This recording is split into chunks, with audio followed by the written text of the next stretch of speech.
J'ai coaché une jeune femme, une étudiante, qui avait une laverie à domicile.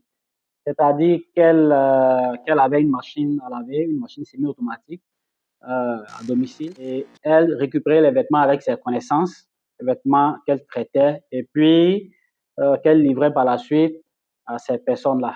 Donc, elle s'est frottée un peu à la chose. Elle a vu que c'était intéressant, ça lui rapportait de l'argent, d'autant qu'elle n'avait pas beaucoup de charges parce que c'est à domicile.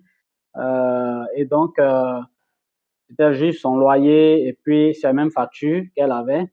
Et à un moment donné, cette jeune femme a décidé de s'installer de façon formelle, de prendre un magasin, voilà, et puis d'aménager ce magasin et d'en faire un pressing, voilà, ou une laverie. On va le dire comme ça. Et ce magasin lui coûtait 60 000 francs le mois. Elle a aménagé le magasin. Toute l'épargne qu'elle a fait quand elle exerçait à la maison, elle a misé cela parce qu'elle ne s'attendait pas à investir autant d'argent. Voilà, et elle a vraiment utilisé tout l'argent qu'elle avait mis de côté parce qu'il fallait avoir un compteur d'électricité, un compteur d'eau, il fallait aménager le magasin, il fallait faire les prospectus, il fallait faire les pancartes. Ça lui a pris beaucoup d'argent. Une somme à laquelle elle n'était pas vraiment préparée.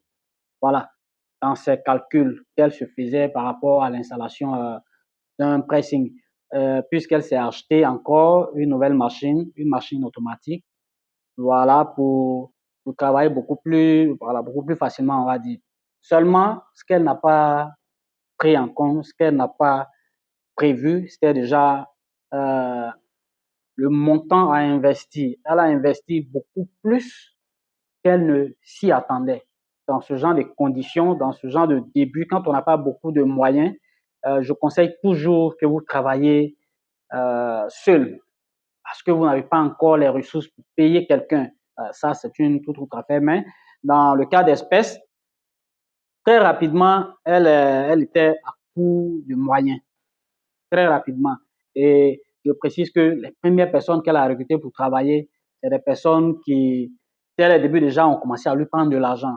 Elle a eu à changer en un mois, ne serait-ce que, elle a eu à changer les blanchisseurs 2 ou 3 fois.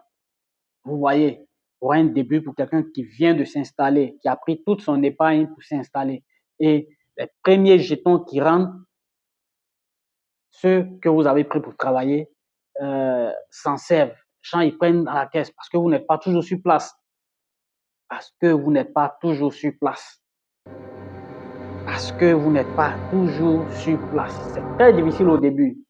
Et ça, il faut le comprendre. La conséquence, c'est que très rapidement, cette jeune fille s'est vue désillusionnée parce que dès le départ, quand elle a commencé sa laverie, ça lui a donné la passion. Elle a vu qu'il y avait une opportunité.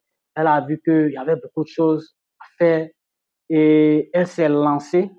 Et c'est pourquoi je vous dis, quand vous vous préparez à lancer un business, ne vous attendez pas à ce que les 2, 3, 4 premiers mois, que ce soit rentable. Il va falloir être prêt à soutenir votre business pendant cette période-là. Et malheureusement, c'est ce qui est arrivé à cette jeune fille. À peine 3 mois, elle m'a recontacté pour me dire qu'elle était prête à vendre son pricing parce qu'elle n'arrivait pas à supporter les charges.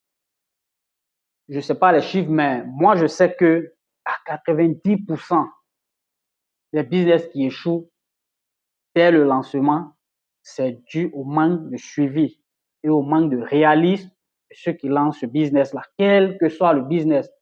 Tous les business sont pareils. Quand vous lancez une entreprise, c'est pareil, quel que soit le secteur dans lequel vous allez investir. C'est pareil, les gars. Donc, tout est une question de vision. Tout est une question de vision. Et malheureusement, la jeune femme en question, elle a fermé. Elle a fermé. Malheureusement, elle a investi tout son argent dedans et en à peine 3 mois, elle n'arrivait plus à soutenir son business qu'elle a créé.